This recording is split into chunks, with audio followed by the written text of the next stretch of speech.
जी अस्सलाम वालेकुम क्लास। मेरा नाम इमरान महमूद है और हम आज एंटरप्रेन्योरशिप के सब्जेक्ट को डिस्कस करेंगे। आज जो हम चैप्टर डिस्कस करेंगे वो है चैप्टर नंबर 9। चैप्टर नंबर 9 है आपका दी ऑर्गेनाइजेशनल प्लान। इस चैप्टर को हमने दो पार्ट्स में डिवाइड किया है।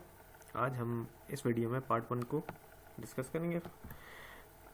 इस चैप्टर के जो कंटेंट्स हैं वो ये हैं, जिसमें जो जो हमने चीज़ें डिस्कस करनी है उसमें यह है कि किस तरह से मैनेजमेंट टीम को डेवलप किया जाता है। ठीक है, टैक्स से रिलेटेड हम कुछ बात करेंगे बिजनेस की।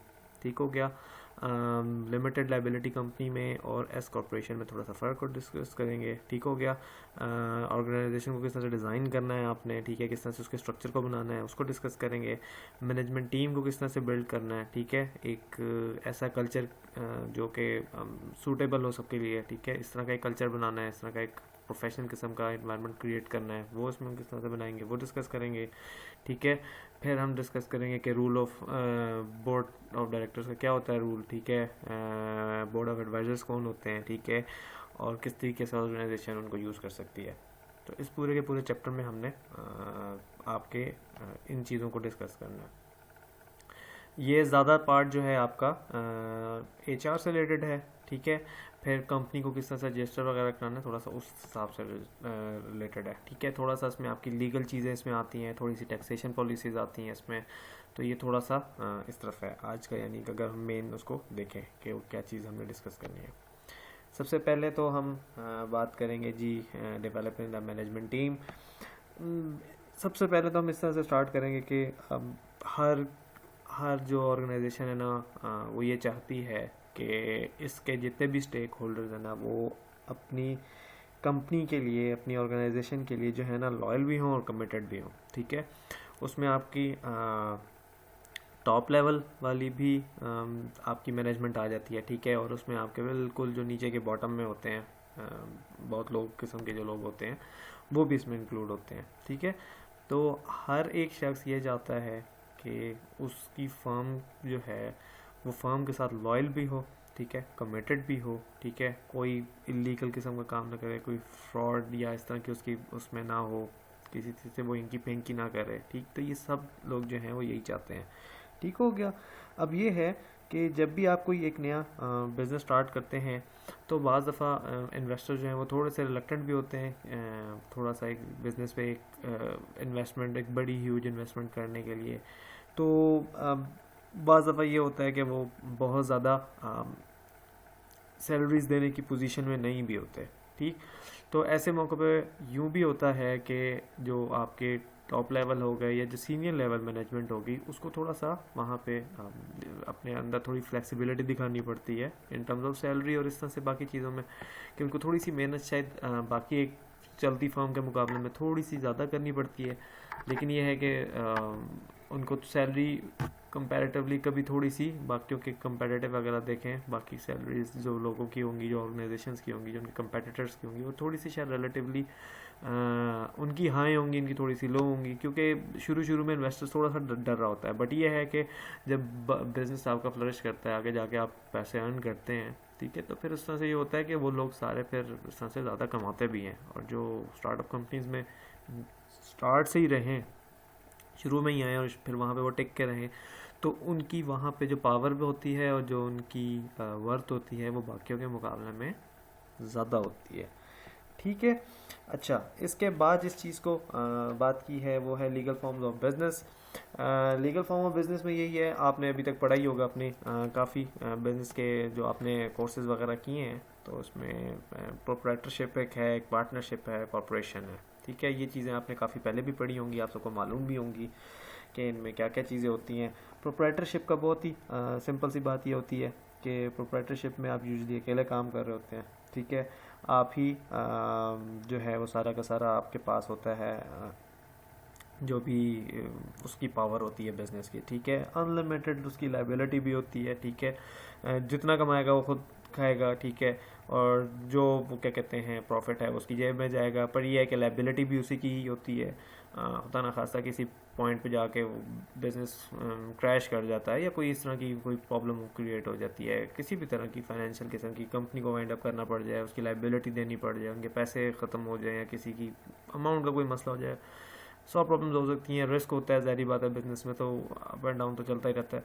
तो अगर कोई इस तरह की प्रॉब्लम हो जाता है फिर प्रोप्राइटरशिप में ये होता है कि उसको फिर खुद ही करना पड़ता है। पर ये है कि वो अपनी पावर को ज़रूर इन्जॉय करता है, ठीक है, डिसीजन मेकिंग उसकी अपनी होती है, उसके सारे सब पे कंट्रोल उसी का होता है, प्रॉफिट उसकी सारी जेब में जाता है, वो अगर ज़्यादा कमाता है तो उसकी जेब में है। तो आपके लिए प्रोप्राइटरशिप में ये होता है, ठीक। सिंपल वर्ड्स में आप प्रोप्राइटरशिप को इस तरह से कहेंगे। पार्टनरशिप में क्या होता है जनाब, के पार्टनरशिप में ये है कि आप 2 या 2 से ज़्यादा लोग जो हैं वो मिलके काम कर रहे होते हैं, ठीक है, और इसी तरीके से उनका मेन एजेंडा ये होता है कि हमने प्रॉफिट गेन करना है, ठीक है, और हम साथ मिलके काम करेंगे। अब ये किसी भी तरीके से हो सकती है पार्टनरशिप, ठीक है।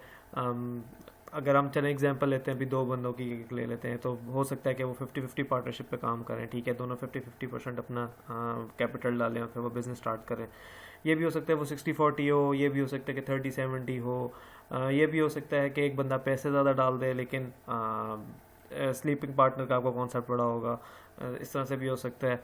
तो काफ़ी पार्टनरशिप की इसमें एग्जांपल्स हैं, उसमें हम बहुत ज़्यादा नहीं जाएंगे, बट मैं आपको वैसे भी यहाँ पे बता देता हूँ कि मुख्तलिफ पार्टनरशिप्स इसमें सारी की सारी इंक्लूड होती हैं, ठीक है। सारा का सारा बिजनेस इन लोगों का ही होता है जितने भी पार्टनर्स होते हैं, ठीक है, और इनकी भी उसी तरीके से अनलिमिटेड लायबिलिटी होती है। अगर प्रॉफिट आएगा तो ये आपस में सारा का सारा डिवाइड करेंगे, और अगर खुदा न खास्ता कोई लॉस हो जाता है तो फिर आपस में इनको बराबर करना पड़ेगा। बट अगर इनका कोई कॉन्ट्रैक्ट या एग्रीमेंट इस तरह का ऑलरेडी हुआ हुआ है कि जो बंदा मतलब पर्सन ए जो है वो अगर कोई खुदा न खास्ता प्रॉब्लम हो जाती है तो पर्सन ए 60% लायबिलिटी जो है वो उसको करेगा और 40% जो है वो पर्सन बी के पास जाएगी, ठीक है। तो ये एग्रीमेंट अगर हुआ हुआ है तो फिर तो ये डिफरेंट सिनेरियो है। बट अगर तो इनका 50-50% वाला हुआ हुआ है या इन्होंने बिल्कुल इसी हिसाब से रखा हुआ है, बिल्कुल सिंपल फार्मूले के साथ कि जो जितना पैसा डालेगा उसका इतना % शेयर है, ठीक है, तो फिर इस हिसाब से आपका फिर वो डिफरेंट हो जाता है, ठीक। तो ये वेरी करता है इस मामले में, but most of the time liability आपकी इक्वली डिवाइड होती है, ठीक है। इसके बाद है कॉरपोरेशन की बात करेंगे।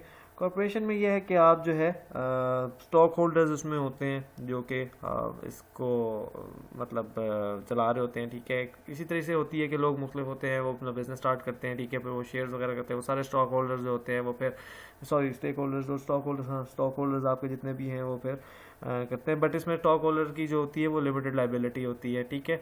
इसमें आपने डिफरेंट चीज़ें पढ़ी हुई होंगी, कॉर्पोरेट लॉ में भी, बिजनेस लॉ में भी, ये चीज़ें आपने काफ़ी डिटेल पढ़ी हुई होंगी। हम आगे जाके इसको थोड़ा सा और भी डिस्कस करेंगे, ठीक हो गया। इसके बाद ये आपकी ओनरशिप की बात करते हैं, ठीक है, कि अगर आप ओनरशिप की बात करें कि ओनरशिप किसके पास होती है, तो हम इन्हीं पिछली 3 एग्जाम्पल को लेके चलेंगे कि अगर आप प्रोप्राइटरशिप में लेके चलते हैं बात, तो ओनरशिप किसके पास होती है बिज़नेस की? ओनरशिप उसी के पास होती है जो बिज़नेस स्टार्ट करता है, ठीक। अब वो अकेला ही स्टार्ट कर रहा है, अगर प्रोप्राइटरशिप है ज़ाहिर बात है अकेला बंदा है, अपने बिज़नेस को लेकर चलता है और उसके बाद वो उसको आगे फ्लरिश करता है बिज़नेस उसका, और वो उसको एक्सपेंड भी करता है, सारे उसके नीचे जूनियर एम्प्लॉयज़ ही होंगे, सारे उसी को रिपोर्ट करेंगे, वो अकेला उसका बादशाह होगा। तो ये तो बहुत ही सिंपल सी बात है इसको समझाना कि वो इंडिविजुअल ही है, वही ओनर है। पार्टनरशिप में ये है कि थोड़ा सा मतलब ऑब्वियसली उन दोनों की इक्वली होती है उसमें एफर्ट, एज पर एग्रीमेंट, वही जिस तरह से लाइबिलिटी है उसी तरीके से बाद दफ़ा ये होता है कि उनकी उस पर डिपेंड करता है कि किसकी कितनी उस चीज़ पे वो है मतलब इन्वेस्टमेंट है।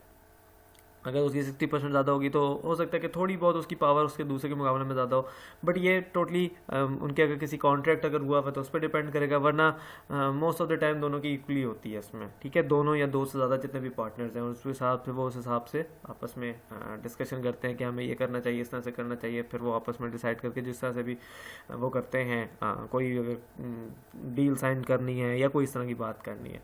तो ये है कि ओनरशिप की अगर आप बात करते हैं तो उसमें वो इस हिसाब से करते हैं।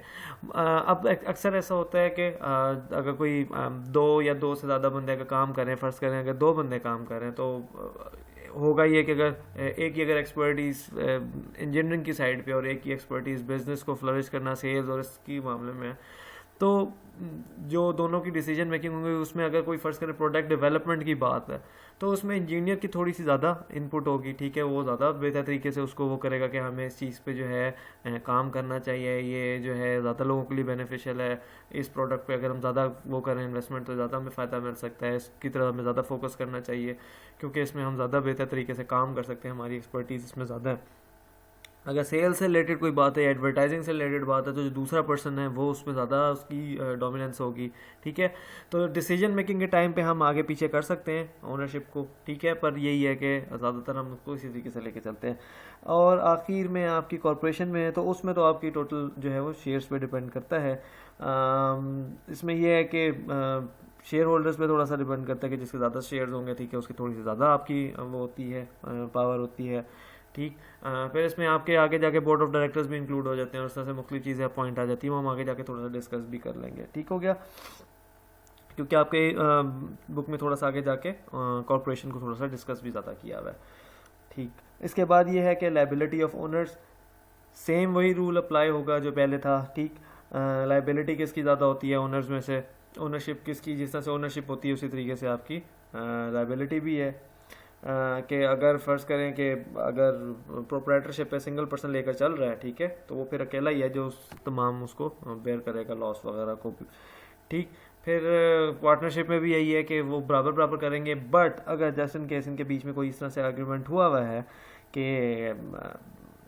एक पर्सन ए है वो 40% बर्दाश्त करेगा अगर कोई खुदा ना खास्ता बिजनेस फ्लॉप होता है, और पर्सन बी जो वो 60% करेगा, तो फिर इस मामले में ऐसा ही करना पड़ेगा, ठीक हो गया। और पार्टनरशिप और प्रोप्राइटरशिप में ये है कि आपकी जो है ना लायबिलिटी वो खाली ये नहीं है कि यहाँ तक कि आप जो है मतलब बिजनेस के चीज़ें बेच की होंगी, नहीं है, इसके बाद ये है कि आपको पर्सनली भी उसको फिर करना पड़ेगा अगर आपका कोई इस तरह से प्रॉब्लम हो गया है, ठीक है। इसको थोड़ा सा हम लीगली बाद में देख लेंगे कि लीगल पॉइंट्स एक दो आगे चीज़ें डिस्कस हुई हुई हैं कि उसको किस तरह से आप अपने बिजनेस को रजिस्टर कराते हैं। और तीसरी जो कॉरपोरेशन है उसमें तो ये है कि उसमें आपकी लायबिलिटी बड़ी डिफरेंट वे में जाती है, ठीक।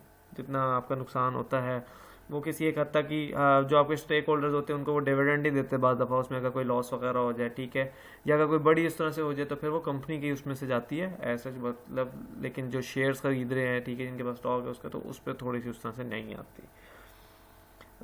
Cost of starting a business, इसमें ये बात हुई हुई है कि जितना कॉम्प्लेक्स किस्म का बिजनेस होता है ना, ठीक है, उसमें उतना ही ज़्यादा एक्सपेंस लगता है। अगर आप कोई बहुत ही कोई अगर आप कोई लाइक इंजीनियरिंग का कोई काम कर रहे हैं, गाड़ी का इंजन फर्स्ट करें बना रहे हैं या कोई इस तरह से काम कर रहे हैं, बड़ा कॉम्प्लिकेटेड सा काम है, ठीक है, इसमें बड़े पैमाने पे आपको चीज़ें चाहिए, ज़्यादा लोग चाहिए, ज़्यादा एक्सपर्टीज़ चाहिए, तो ये ज़्यादा कॉम्प्लेक्स हो गया। जब जितना कॉम्प्लेक्स हो गया तो उस हिसाब से ज़्यादा फिर आपको इन्वेस्टमेंट भी चाहिए, एक्सपेंसिव बिजनेस भी है, ठीक है, बट येस इसमें आपका रिटर्न भी ज़्यादा होगा। चीज़ जो है आपकी जो निकलेगी मार्केट में जाएगी वो एक डिफरेंट वे में जाएगी, डिफरेंट तरीके से जाएगी, डिफरेंट तरीके से मार्केट करेगी, तो ये तो है, ठीक है। फिर ये है कि पार्टनरशिप में ये है कि अगर आप उसको प्रोप्राइटरशिप में लेके चलें तो ज़ाहिर बात है सारा पैसा उसको फिर खुद ही करना पड़ेगा आपको, अगर वो सिंगल पर्सन है। पार्टनरशिप में ये है कि आप जो है आपस में थोड़ा सा शेयर कर सकते हैं एक दूसरे के साथ कि कोई कितना परसेंट डालेगा, कोई कितना परसेंट डालेगा, ठीक है। फिर ये है कि आपकी बिज़नेस की जो एक्टिविटीज़ हैं वो भी आप इस तरह से कर सकते हैं, डिवाइड वगैरह कर सकते हैं, तो ये सारी चीज़ें आपकी इसमें आ जाती हैं। आपकी जो कॉर्पोरेशन है उसमें तो आपका सारा का सारा उधर चला जाता है, जितने भी आपके बोर्ड ऑफ डायरेक्टर्स उस तरह से होते हैं वो सारे के सारे आपके डिसीजन मेकिंग करते हैं। अच्छा, इसके बाद है जी कॉन्टीन्यूटी ऑफ बिजनेस। इंसान फ़ानी है, ठीक है, एक ना एक दिन उसने जाना है, ठीक है, तो होता ये है कि हर जो बिज़नेस है वो या तो उसको अगर आपका ये एजेंडा है कि मेरे बाद वो जाए चले बिज़नेस, ठीक है, तो फिर वो ये होता है कि वो किसी को देना पड़ता है, ठीक। अब यहाँ पे ये हिसाब है कि अगर तो आपका प्रोप्राइटरशिप है तो ज़्यादातर आप जिसको अपना नेक्स्ट कैन करते हैं, ठीक है, यानी कि आप जिस बंदे को नॉमिनेट करते हैं तो फिर ज़्यादातर उसके पास जाता है। हमारे यहाँ पे अगर लोकल कंट्रीज़ हमारी जितनी भी हैं देसी कंट्रीज़ जिसको जैसे आप कह लें कि हम हो गए इंडिया, पाकिस्तान, बांग्लादेश, श्रीलंका, यहाँ पे ज़्यादातर ये होता है कि अगर कोई बिज़नेस इस तरह से चल रहा है तो जब इस तरह से कोई ख़त्म हो जाए कोई बंदा, ठीक है, तो उसकी डेथ के बाद वो बिज़नेस ज़्यादातर उसके या तो स्पाउस के पास चला जाता है या उसके बच्चों के पास चला जाता है। ठीक हो गया। कॉन्टीन्यूटी में ज़्यादातर बिजनेस का ऐसा ही होता है। प्रोप्राइटरशिप में बहुत ही कम होता है कि बाहर का बंदा कोई टेक ओवर कर ले। अगर तो उसने कोई अपने विल में लिखा हुआ है तो वो अलग बात है कि अगर वो किसी और को उसका से हैंड ओवर करते हैं, पर ज़्यादातर इस तरह से होता है। इनलीगली कोई उसको कन्फिस्केट करने की कोशिश करे या कुछ इस तरह से करे तो वो एक अलग बात आ जाती है। बट कॉन्टीन्यूटी ऑफ बिजनेस में यही होता है कि प्रोप्राइटरशिप में आपका वो इस तरह से जाता है। पार्टनरशिप में किस तरह से होता है कि एग्रीमेंट पर डिपेंड करता है। ठीक है, कि एग्रीमेंट में उसने क्या लिखा हुआ है, क्योंकि एग्रीमेंट में ये चीज़ें बड़ी क्लियरली लिखी हुई होती हैं कि वो मेरे बाद किसको जाएगा, क्या दूसरा बंदा उसको टेक ओवर कर लेगा, उसका पार्टनर, ये सारे पार्टनर जितने भी हैं वो उस बिज़नेस को टेक ओवर कर लेंगे और फिर उसमें से जो भी प्रॉफिट निकला करेगा उसके पीछे रह जाने वालों को, जो उसके डायरेक्ट ब्लड रिलेटिव्स हैं या डायरेक्ट रिलेशन जिनके साथ है उनको दे देंगे इस तरह से, या वो जो उसके मतलब इस तरीके से जो रिलेटिव्स हैं या जो भी हैं वो उनमें से किसी को इस जगह पे लेकर आएगा। ये सारा का सारा एग्रीमेंट में आपका होता है। ठीक, बोर्ड ऑफ डायरेक्टर कॉरपोरेशन में ये होता है कि आप ऐसा जिस तरह से होते ही नहीं है, आप सबके तो जो भी है वो आपका क्या कहते हैं स्टॉक होता है आपके पास। ठीक है, आपने शेयर वगैरह लिए होते तो वो फिर आगे आप आगे पीछे भी कर सकते हैं, वो किसी के पास भी चला जाए उस हिसाब से आपका वो चल सकता है। उसमें तो आपका एग्रीमेंट लिखा हुआ ही होता है ऑब्वियसली कि मेरे बाद ये बंदा, मैं इसको अपना वो कर रहा हूँ, नेक्स्ट ऑफ किन मेरा ये है, आप इसको फिर मेरे किसी भी जैसे पेरेंट्स अगर मेरी किसी भी फॉर्म में हो जाए तो आप इसको दे दें। ठीक, इसके बाद ये है आपका ट्रांसफरेबिलिटी ऑफ इंटरेस्ट। इसमें भी थोड़ी सी जैसे पिछले वालों की बात हुई थी, प्रोप्राइटरशिप में आप अपना पूरा बिजनेस जो है वो किसी को ट्रांसफ़र कर सकते हैं। ठीक, उसको किसी से पूछना पाछना नहीं है, उसने किसी को नहीं ये देखना कि कौन क्या कहता है कौन क्या कहता है। मैं अपने बिज़नेस का मालिक हूँ, मैं अकेला मालिक हूँ। ठीक है, बेशक मेरे नीचे 10, 100, 50 बंदे काम कर रहे हैं, बिज़नेस मेरे नाम पे है, मैं आज चाहूँ तो उसको किसी को भी बेच दूँ।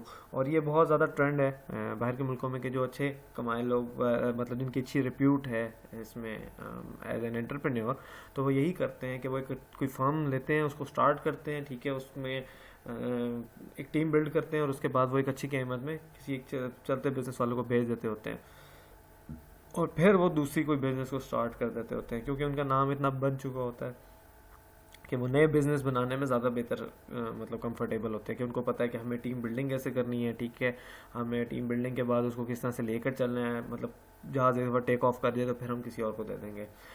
जो सीनियर पायलट वाला साहब होता है, आप ये समझ लें।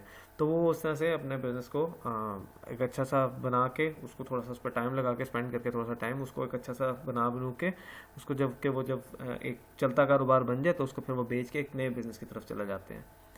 तो ये अमेरिका में बहुत ज़्यादा कॉमन है कि वहाँ पे इस तरह से बहुत सी फर्म्स लोग इस तरह से करते हैं, छोटे छोटे सॉफ्टवेयर हाउसेस खोलते हैं और उसके बाद वो इस तरह से काम करते हैं, उसमें लोगों को हायर करते हैं, कुछ प्रोजेक्ट्स पर करते हैं, अच्छी अच्छी टीम बंदे उस तरह से रख लेते हैं, बाकी मतलब थोड़ा सा छांटी कर लेते हैं जिसको आप ये कह लें। ठीक, और उसके बाद क्या करते हैं कि वो मोस्ट ऑफ द टाइम उनको ये जो बड़ी कंपनीज हैं, गूगल, फेसबुक, इस टाइप की, वो कंपनीज उनको ख़रीद लेती होती हैं उन कंपनीज़ को पूरा का पूरा, और इस तरह की बहुत सी एग्जाम्पल्स आपको मिल भी जाएंगी। इसके बाद ये पार्टनरशिप में भी आप अपने बिज़नेस को कर सकते हैं, आप अपने पार्टनर को पूरा का पूरा बिज़नेस बेच सकते हैं। ठीक है, कि मैंने आपके साथ काम शुरू किया बट मुझे जो है वो उसमें से नहीं जाना है, तो मैं अपने पार्टनर को कह देता हूँ कि तुम मेरे से परचेज़ कर लो। या मैं ये कर सकता हूँ कि अगर वो नहीं ख़रीद सकता, उसकी भी इतनी फाइनेंशियल मसल उसका भी इतना स्ट्रॉन्ग नहीं है कि वो सारे के सारा मतलब मेरा पे कर सके, तो वो ये है कि हम दोनों के बीच में म्यूचुअल एग्रीमेंट हो जाएगा, मैं किसी थर्ड पर्सन को भेज दूंगा। ठीक है, म्यूचुअल कंसेंसस से जिस तरह से भी आपका डिसीजन मेकिंग हो जाए तो, लेकिन ये है कि आप उस बिज़नेस को निकाल सकते हैं, आप किसी और को बांट सकते हैं। ठीक है, और कॉर्पोरेशन में ये है कि आपके पास तो वो होते ही हैं अपने शेयर्स वगैरह, तो आप किसी को भी किसी टाइम भी कर सकते हैं और आपके पास खुली फ्रीडम होती है, आप बाउंड शाउंड नहीं होते हैं बिल्कुल भी। आप अपने शेयर्स वगैरह किसी को भी स्टॉक वगैरह निकाल सकते हैं कि भाई तुम ले लो मुझसे ये, ठीक है, ये ख़रीद लो मुझसे। इसके बाद है आपकी capital requirements, capital of interest नहीं है, कैपिटल रिक्वायरमेंट्स है यहाँ पे। कैपिटल जो है आपका हर किसी को ही चाहिए होता है। ठीक है, पैसे जो हैं बिजनेस चलाने के लिए, तो ज़्यादातर ये होता है कि अगर आप प्रोप्राइटरशिप की बात करें कि पैसे आपने कैसे करने हैं, तो पैसे आपका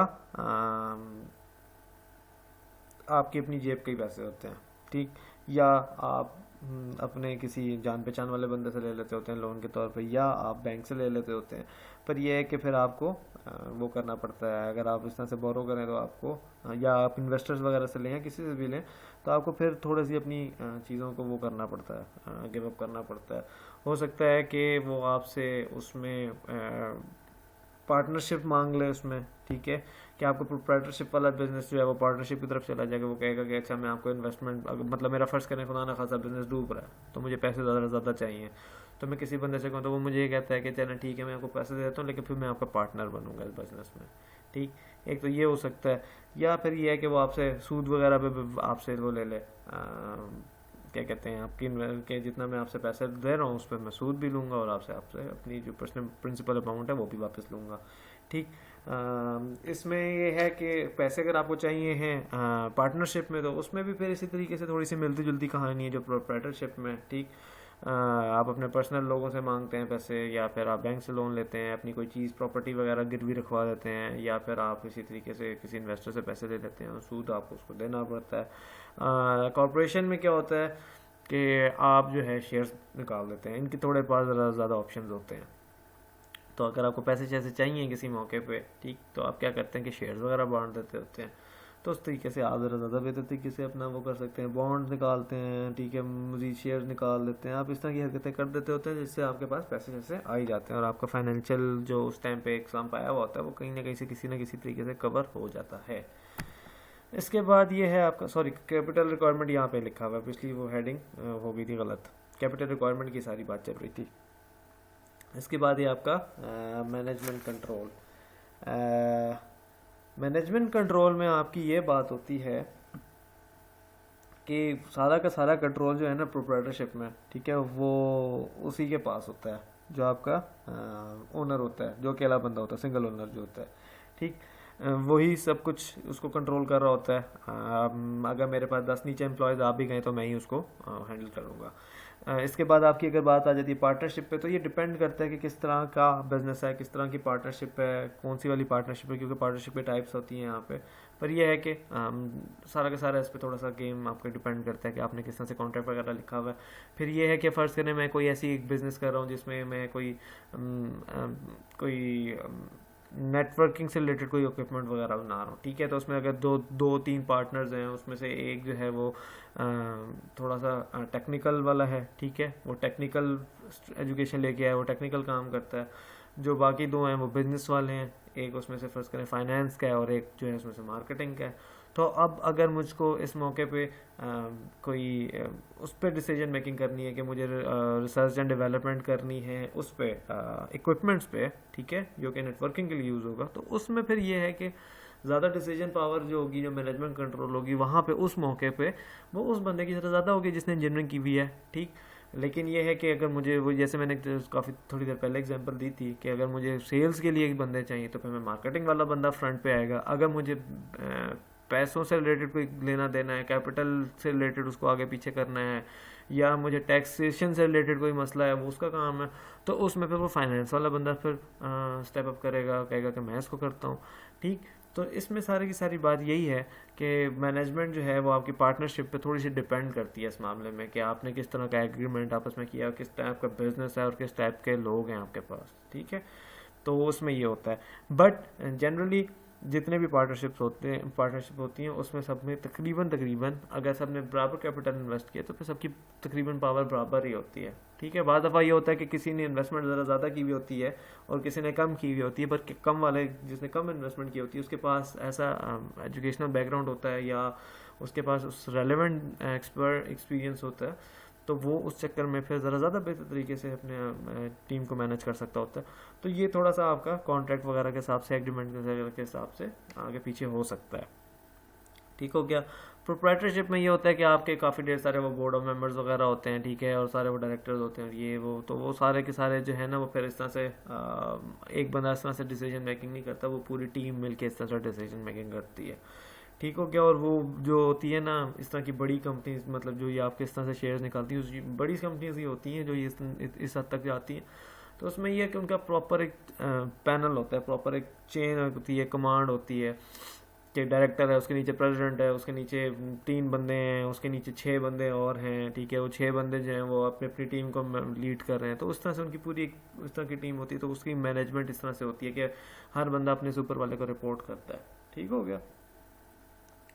फिर इसके बाद है आपका distribution of profit and losses.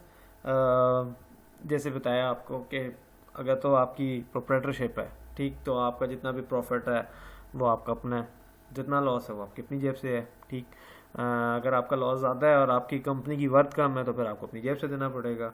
Partnership में भी आपका ऑलमोस्ट यही हिसाब किताब है। ठीक, अगर तो आपने उसको कंपनी की रजिस्ट्रेशन पे, हम जिसको थोड़ा सा आगे जाकर डिस्कस करेंगे, बट अगर वो नॉर्मल तरीके से ही, मतलब आपने उस तरह से नहीं वो उसको कराया हुआ रजिस्टर वगैरह, ठीक है, और आप आपस में ही अपने कॉन्ट्रैक्ट्स, लोगों के ही आपस में कॉन्ट्रैक्ट्स हुए हैं, गवर्नमेंट से कोई आपका ऐसा जिस तरह से नहीं किया गया, तो फिर क्या होगा कि फिर अगर आपकी लाइबिलिटी इस तरह से, प्रॉफिट जो मतलब बता दिया, प्रॉफिट में तो आपने जितना कमाया अपने पास ही है, बट जब लॉस हुआ तो फिर वो भी आपने भी इसी तरीके से पूरा करना है, कंपनी को बेच बाज के पूरा करना है। कंपनी भी बिक गई, पैसे तब भी रह गए देने वाले, तो फिर आपको फिर अपनी जेबों से भी तक देने पड़ेंगे।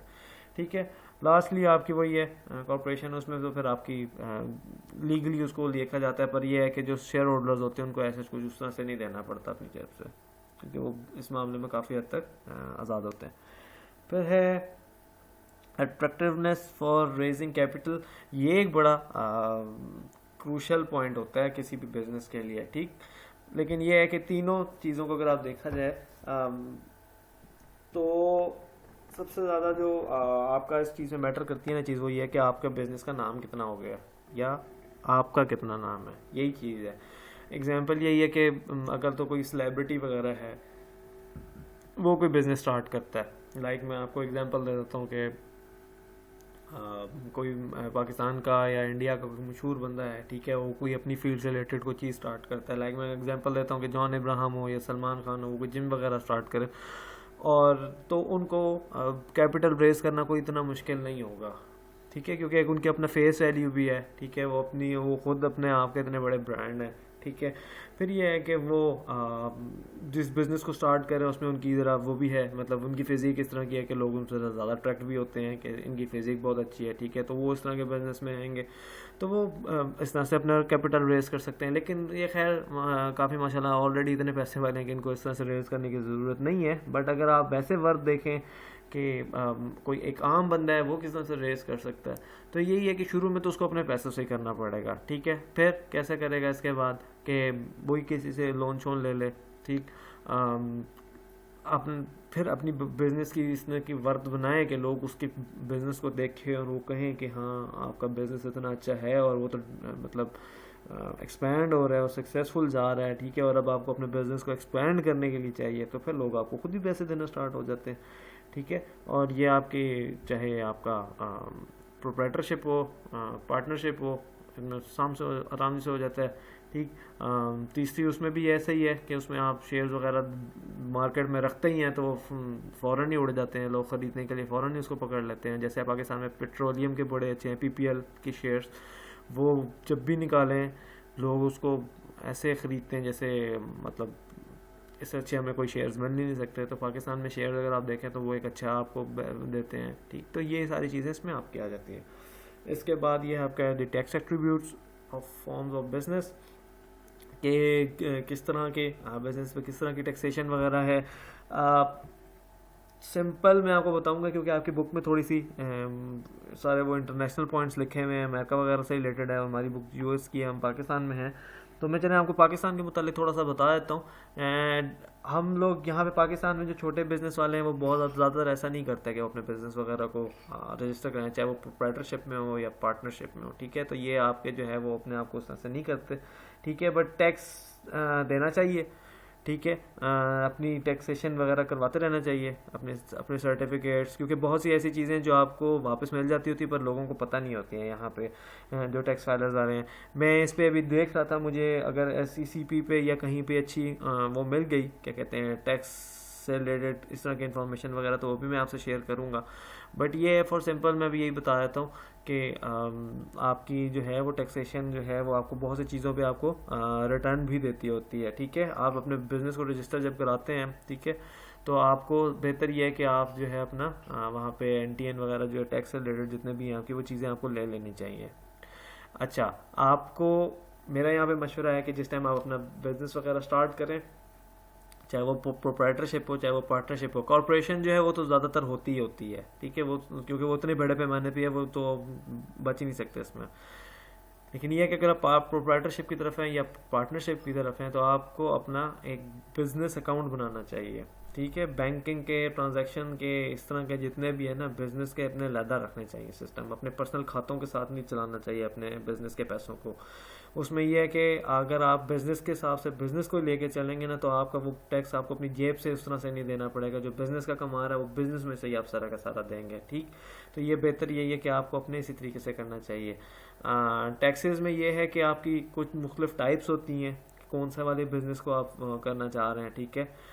वो हम करेंगे आगे जाके थोड़ा सा डिस्कस, ठीक है। शायद आपको एक दफ़ा याद होगा कि बहुत पहले मैंने आपसे डिस्कस किया था कि जब रजिस्टर करें तो एक नॉर्मल रजिस्ट्रेशन होती है बिजनेस की, होती है LLC, ठीक है, जिसको हम आगे जाके अगली वीडियो में डिस्कस करेंगे मज़ीद। तो उसमें यह है कि आपके पास लाइबिलिटी होती है, वो लिमिटेड होती है, ठीक है। हम किसी एक हद तक जाके अपने पैसे कहीं तक दे सकते हैं, फिर कहाँ पे हमें छूट है वो हम सारी चीज़ें आगे जाके डिस्कस करेंगे। पर फिर फॉर नाउ मैं अभी आपसे ये डिस्कस कर देता हूँ कि टैक्सेस जो हैं वो इस तरह से ही होते हैं और आपको अपने आप को कराना चाहिए बिजनेस में, ठीक। आपको बहुत से फ्रीलांस यहाँ पे वो मिल जाएंगे जो कि ये टैक्स रिटर्न्स वगैरह आपकी जमा कराते हैं। आपके जो मोबाइल कार्ड्स हैं उसमें आप जो है अपने टैक्स रिटर्न जब जमा कराएंगे तो उसमें से आप पैसे निकलवा सकते हैं वापस, जो आपके मोबाइल कार्ड्स हैं उसमें आपके कुछ पैसे होते हैं, ठीक है। आप जितने टोकन आप देते हैं टोल टैक्स वगैरह ये आपके सारे आ जाते हैं। विद होल्डिंग टैक्स आपका जितना है, अगर आप टैक्स फायर बन जाते हैं तो अगर आप जो अमाउंट निकलवाते हैं 50,000 से ऊपर की बैंक से तो आपको टैक्स देना पड़ता है 0.6 या 0.4%, 0.04 या 0.06% है आपका वो टैक्स। अगर आप फाइलर बन जाते हैं तो आपको वो नहीं फिर देना पड़ेगा, ठीक। ये आपको एक फ़ायदा हो जाता है। आप अपनी कार जो है वो ट्रांसफ़र कर रहे हैं तो उसमें आपके पैसे बच जाते हैं। आप ईयरली टोकन जो पे करते हैं आपको उसमें पैसे बच जाते हैं अगर आप फाइलर बन जाते हैं, ठीक है। तो आपको फाइलर बनना चाहिए, ख़ुद भी बनना चाहिए, अपने टैक्स रिटर्न जमा कराने चाहिए। अगर आप बिज़नेस को लेकर चल रहे हैं तो बिज़नेस के हिसाब से भी लेकर चलना चाहिए, ठीक। मुख्तलिफ पॉलिसीज़ होती हैं इसमें, ठीक, कि क्या कौन सा आप अपना बिज़नेस किस टाइप का रजिस्टर कर रहे हैं। लेकिन ये है कि सबके टैक्सेस वगैरह होते हैं। आप अगर आपकी कॉर्पोरेशन है या पार्टनरशिप है या प्रोप्राइटरशिप है तो तब में आपको एक सर्टन अमाउंट पे आपको देने पड़ते हैं, ठीक है। उसमें आपको फिर रिबेट वगैरह भी मिलती है, आपको अच्छे पैसे भी किसी तरीके से किसी और फॉर्म में वापस मिल जाते हैं। आप अगर कॉर्पोरेशन में या पार्टनरशिप या प्रोप्राइटरशिप भी आपकी, अगर आप गवर्नमेंट के साथ रजिस्टर्ड हैं और आप अपने टैक्स रिटर्न सही तरीके से जमा करा रहे हैं तो फिर ही आप एलिजिबल होते हैं गवर्नमेंट प्रोजेक्ट्स वगैरह के लिए, वरना फिर वो आपको कंसिडर भी नहीं करते। बहुत सी कंपनीज ऐसी हैं जो कि जब किसी दूसरी कंपनी के साथ एग्रीमेंट करती हैं किसी भी काम के लिए, लाइक अगर मैं मॉडेम्स बनाता हूँ, PTCL से मेरा कोई कॉन्ट्रैक्ट चल रहा है, ठीक है, कौन मुझे वो कहती है कि आप बनाएं, तो वो मेरे टैक्स रिटर्न्स वगैरह मांगेंगे कि आपने जमा कराएं और मुझे बताना पड़ेगा कि हाँ मैंने कराए हुए हैं, मेरा ये NTN नंबर है, नेशनल टैक्स नंबर कहते हैं NTN को, तो मेरा ये है। वो फिर उनको पता चलेगा कि ये कंपनी ऑलरेडी रजिस्टर्ड है, अपने टैक्स प्रॉपर्ली जमा करा रही है, ठीक। ये सारी चीज़ें आपकी आ जाती हैं। आपने देखा होगा कि आपके टैक्स वाले जो है वो आपके उसमें भी होते हैं, जो जितने भी आपके होटल्स वगैरह हैं, बड़े होटल जितने भी हैं वो सारे आपके वो टैक्स में भी आपके पैसे से वो टैक्स वगैरह आपने देखा होगा, उसमें उनकी भी टैक्स की रिटर्न जाती हैं, तो वो भी आपके टैक्स में आती है इस तरह से। तो ये सारी की सारी चीज़ें टैक्स में आपकी बड़ी इंपॉर्टेंट होती हैं, ठीक। अभी तक के लिए इतना ही है। नेक्स्ट वीडियो में हम फर्दर इसको डिस्कस करेंगे कि इसमें बाकी जो चीज़ें हैं वो किस तरह से हैं, ठीक है। तो अगर आपकी यहाँ पे कोई भी क्वेश्चन हो, क्यूरी हो, कोई सवाल हो, कुछ पूछना हो तो आप मुझसे ज़रूर पूछिएगा। चलें तब तक के लिए थैंक यू सो मच।